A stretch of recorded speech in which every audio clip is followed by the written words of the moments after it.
Welcome back to Just Chattin', and this is the series of videos we do on Thursday and Sunday evenings just for our own entertainment.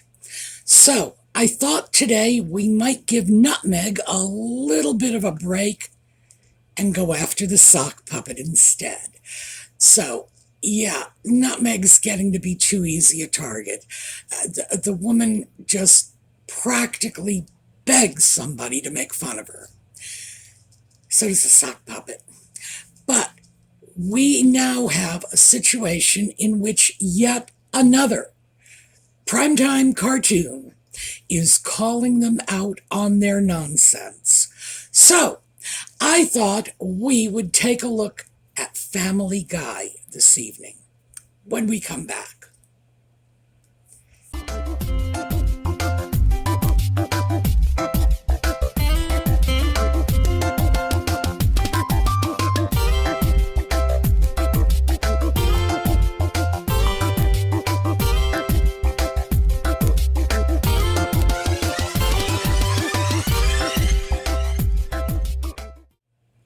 So before we get started, let me just show you. Here's my sock puppet. Let me just show you right here, this little snag. Audie plays with the puppet. If I put this puppet down and don't put it in a box, if it's like on a table, on a chair, whatever, Audie will grab it and run away with it, as you can see from the snag. He has a very good time with it. He despises Nutmeg's voice, but I think he views the sock puppet as a potential playmate. So what can I say? Maybe he's right. Anyway, I'm going to take the sock puppet off for a bit. So let's start with Family Guy. This is an American primetime cartoon. It seems to be primarily aimed at an adult audience. These primetime cartoons do have followings among adults as well as children. And that's for the benefit of our friends overseas. Yes, we have adult-oriented cartoons that the audience comprises a very wide age group from like 8 to 80. So Family Guy is one such. Usually the children will be attracted by the cartoonish comedy. The adults are attracted by the messages behind the comedy. So Family Guy, a couple of days ago, went after Nutmeg and the sock puppet. The segment in the cartoon is only, well, just under 20 seconds. I believe it's 18 and a half seconds. That's it. You know, blink and you miss it. Now, I'm going to show this in snippets, because if I show the whole thing all at once, YouTube's going to get crazy. They're going to just make a little check mark next to my video and I'm going to get in trouble.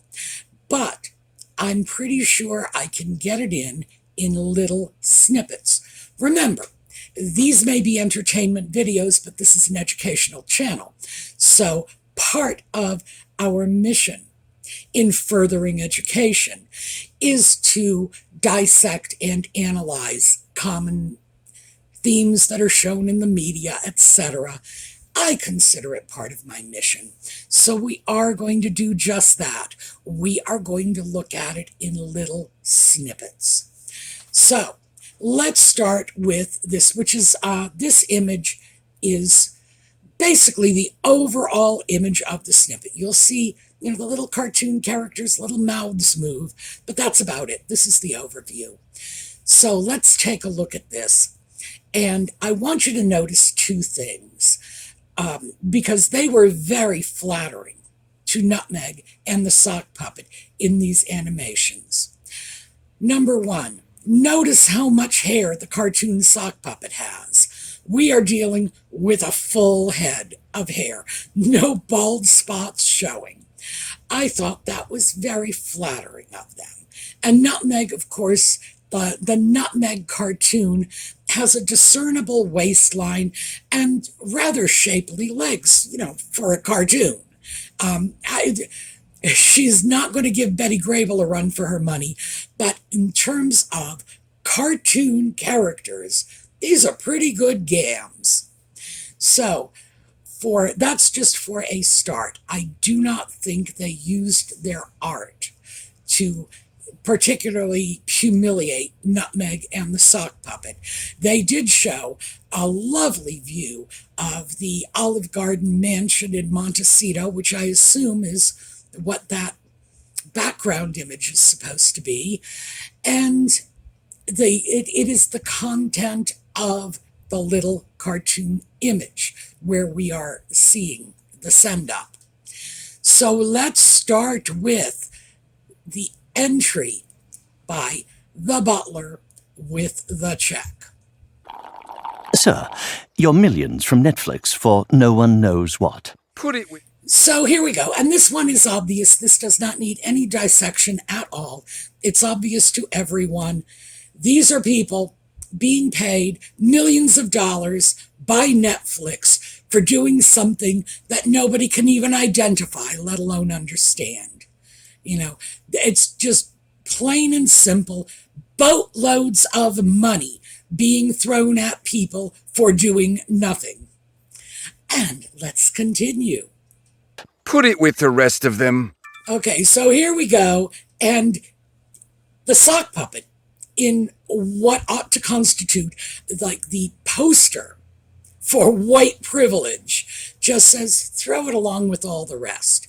In other words, the money is just a mere drop in a bucket and can be dismissed casually. Oh, yes, put it with all the rest. We've got too much as it is. And I thought that was very interesting. It was the level of entitlement, the level of white privilege, the level of dismissive arrogance. And then, of course, we have the little woman. Here you go. Babe, time to do our daily $250,000 sponsored Instagram post for Del. Now, I broke this scene here because I want to discuss these two parts of this little snippet independently. Obviously, they are sending up Nutmeg's desire to become like the world's greatest social media influencer because she does have a history in social media. And social media, frankly, being a social media influencer is something a 12-year-old with a cell phone can do, and they do this every day of the week. So would I say that's an accomplishment? No, of course not. And as far as I can tell, despite months of planning and sort of media prep for this, nothing seems to have happened yet. So certainly we are seeing a send-up of what they are expecting in terms of millions of dollars flowing into their coffers from this for nothing more than a few commercials. But they're not through. Here we go. For Del Taco. Now, this does require some explanation. And believe me, not just for our friends overseas. I looked up Del Taco because there are none of them in my area. The name alone, just, boy, that's a whole story in itself. And it certainly tells you what kind of place this is. Fast food, Americanized Mexican, they sell burgers and whatever. This is not legitimate Mexican food. I'm sure the people of Mexico are cringing just to have their nation's name associated with this, And I'm sure they walk in and say, what do you mean this is Mexican food? This is the 38th most popular fast food restaurant in the United States. It's beaten out by Popeye's Louisiana Chicken, by Krispy Kreme.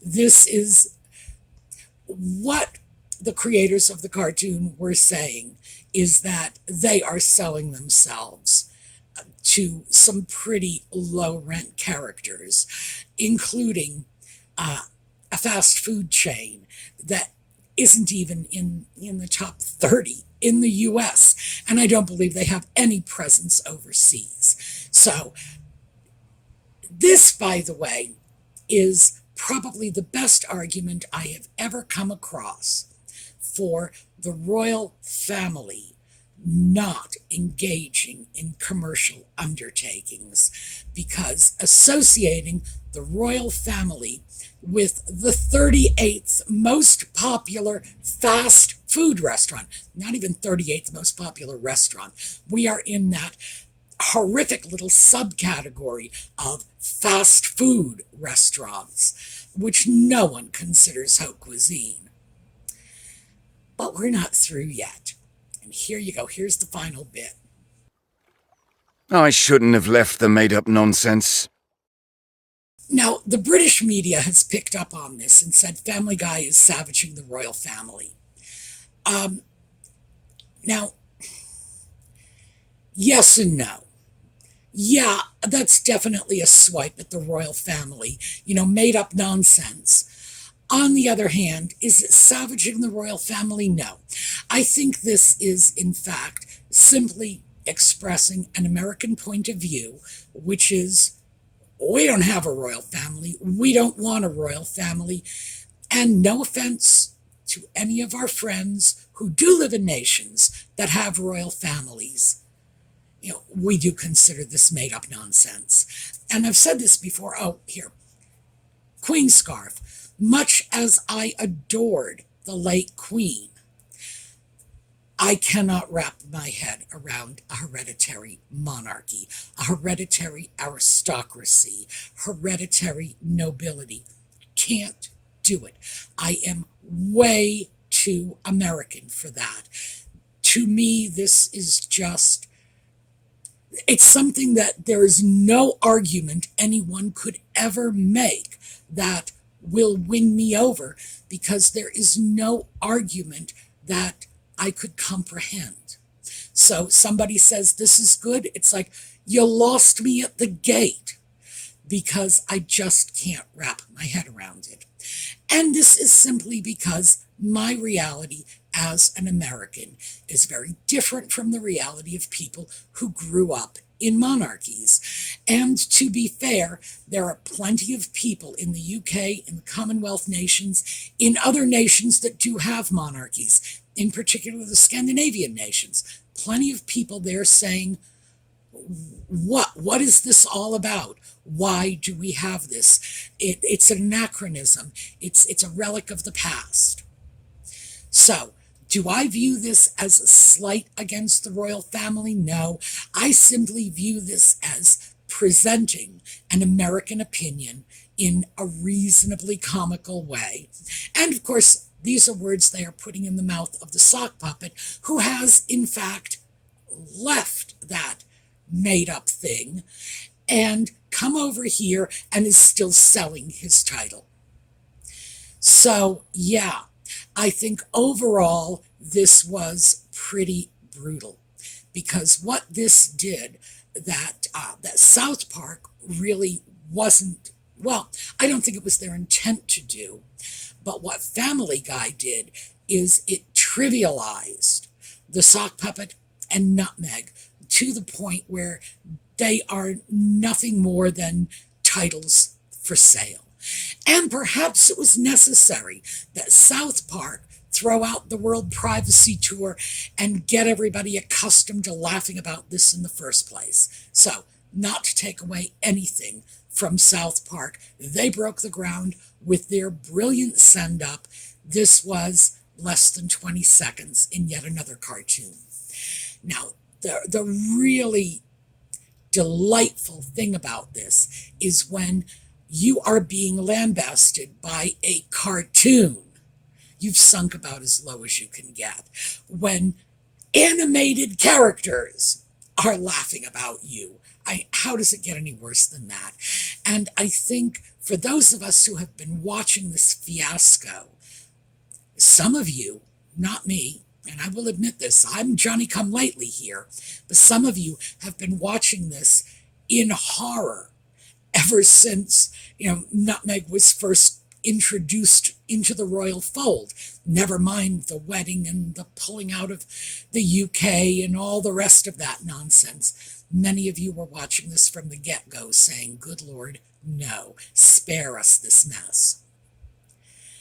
So yeah, this has got to be vindicating for everybody who has been watching this all along. I think it's pretty clear this is the shape of things to come, because articles that spoke about the Family Guy invariably referenced all of the other crap press they are getting, including the rather colorful comments from the Netflix producer who referred to them as effing grifters. That seems to be the most common. And believe me, there are periodicals out there who tag that line to absolutely everything. If they can just twist things around enough to get a segue, yep, effing grifters. So people are making hay of this. And good. It's about time the media started looking at the fact that these two overpaid, overprivileged people with absolutely nothing to offer the world are not even ponying up what little they said they were going to do in the first place, which was come to the U.S. to be philanthropic and give money to charity, which they don't seem to be doing. And even their little, tax write-off foundation doesn't seem to be giving very much money, but I have yet to see Nutmeg and the Sock Puppet giving any of their personal money to charity. The fact is that I know elderly people on fixed incomes in my own neighborhood who give more money to charity than Nutmeg and the Sock Puppet. And finally, they're getting called out on it. People are saying these two are making millions of dollars. They are making money hand over fist for doing nothing. Absolutely nothing. So, this is good news. However, I said this was about the Sock Puppet, and the reason this is about the Sock Puppet more than it is about Nutmeg is number 2 on our hit parade. And this is, for those of you outside of the U.S. who probably haven't heard about this, this is about a guy named Joseph Emerson. This is an extremely sad story, in my opinion. Joseph Emerson is an airline pilot who apparently had a very serious and, I would imagine, total nervous breakdown while flying as a passenger on an airliner over Washington State. That's far northwest of our country, north of California, south of Alaska, way over on the western end. He'd been depressed for several months. I believe they said 6 months. And in order to cope with his depression, at some point, he began self-medicating with hallucinogenic mushrooms. And he got onto a plane. And airline employees can do this. They usually position them either in the jump seat, which is this drop-down seat up in the cockpit area, or in the flight attendants area, which is usually at the rear of the plane. In this case, off-duty pilot, sure, they're going to put him in the cockpit. And apparently he just lost it, completely lost it, and decided he was going to pull a lever that signaled to the plane the engines were on fire and would shut the engines down. Now, it's important to keep in mind that pilots are trained to deal with situations like this. If the engines stall, the pilots are trained to allow the plane to glide to a landing. It's not like you pull and the plane drops like a stone. Not quite like that. However, that doesn't detract from the seriousness of what he did. He was confined, he was arrested, he did not attempt to flee, anything like that. This is a man who knows what he did, understood he was being arrested, and apparently had no difficulty with the law in any way before this. This was a family guy. This was a guy whose neighbors thought highly of him, whose coworkers thought highly of him, passed all of the certification requirements and psychological evaluations, whatever it took to be eligible to fly large passenger airlines. So, what happens? Yeah, ended up taking hallucinogenic mushrooms and clearly flipped. That's not a technical term, by the way. I do not know. Technically, I do not know exactly what happened in his head. If he was sleep deprived, he apparently hadn't slept in a long time. If he was actively hallucinating, if he hit a point where he thought this was an okay thing to do, that if he felt this was going to in some way solve a bigger problem, in other words, take them out of the flight path of an oncoming UFO. Who knows? I think this is a tragedy because it's very likely this man is going to spend a very, very long time in jail. And based on what I've seen, this is a man who needs to spend some time in a hospital. But, and you're asking, what does this have to do with the sock puppet? I know you are. This is what happens when people start self-medicating with hallucinogens, which is what he did, which is what the sock puppet has publicly advocated with his friend, Dr. Gabor Mate, who, by the way, is probably the single creepiest looking doctor I've ever seen in my life. And those two had no trouble going public with this. Oh yeah, let's just drop some shrooms, take some of this, I'll just take a tab of that. Funny thing is, when my generation was doing this, they called us disgusting hippies and had no problem calling the police on us. So, yeah. I am not at any point advocating illicit drug use. I do believe that hallucinogens have a place in the treatment of certain mental and psychological conditions, anxiety, depression, PTSD, and addiction treatment. And those are the ones I'm familiar with. They have done studies. I have no problem with controlled, clinical, therapeutic use of drugs. None. But it's not just like, I'll take a tab and go try to bring a plane down. That's not a good idea. And that's why when the sock puppet went on television advocating this, and of course he's done this many, many times, I was so singularly horrified by this because it's not okay.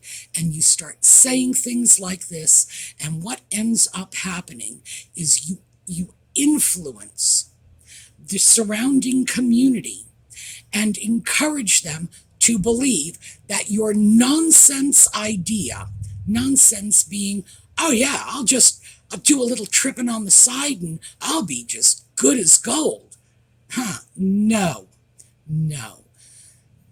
Medical use, personal use, two different things.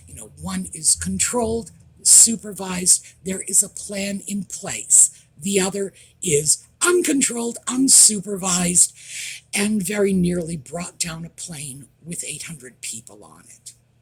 And as I say, for me, the tragedy in all of this is this guy who never put a toe out of line before this and clearly was in the midst of a serious mental breakdown is probably going to spend a very, very long time in jail over it.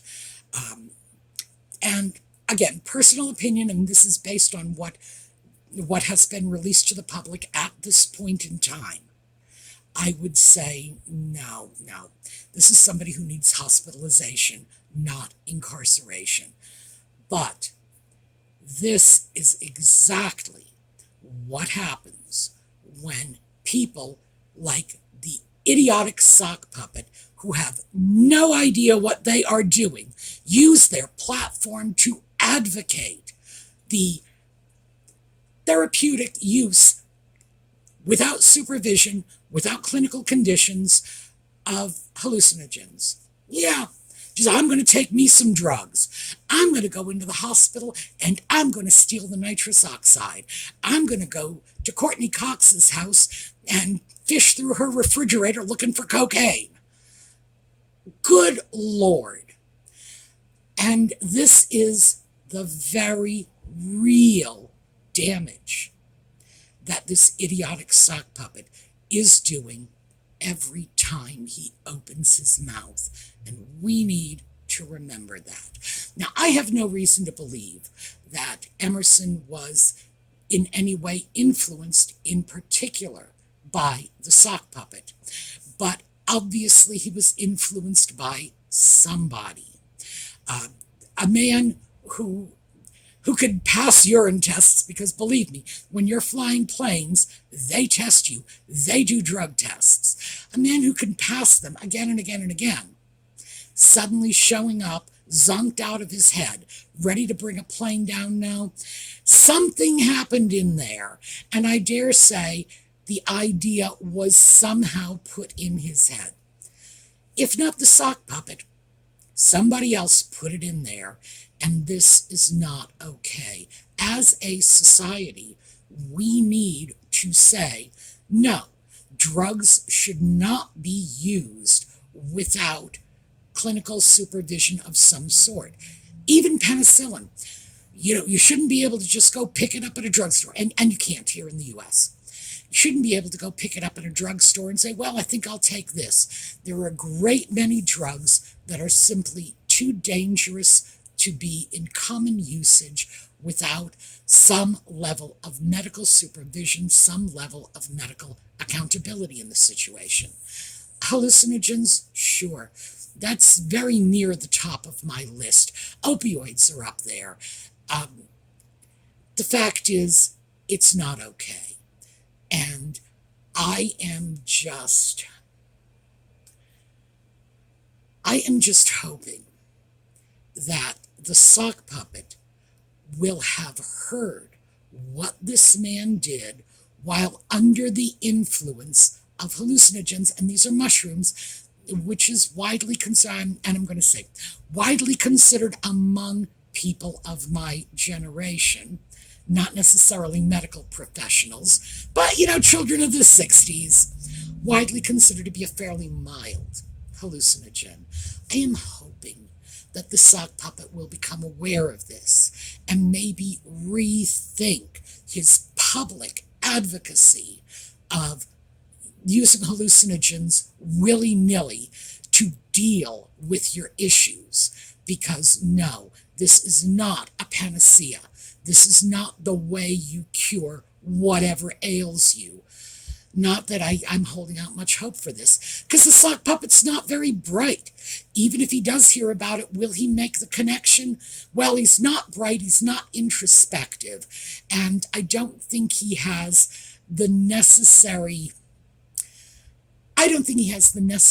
self-criticism to look at something like this and say, hey, this is the sort of thing I am advocating for, and look how badly this went wrong. So I did want to throw that in. And as I say, I cannot connect any dots between the sock puppet and Emerson. Simply, this is what the sock puppet is advocating. Let's just go do a few mushrooms if we're feeling depressed. There you go. All right, that is what I have for you today. I'm going to have to keep my fingers crossed to make sure that, the video doesn't get one of those black marks for all of these little snippets of the Family Guy episode. But I thought you might like to see it. And as I say, do take a look, not just at the superficial message, but look at the underlying messages that are coming out here too. Because I think they're saying something about what America is beginning to feel about these two grifters.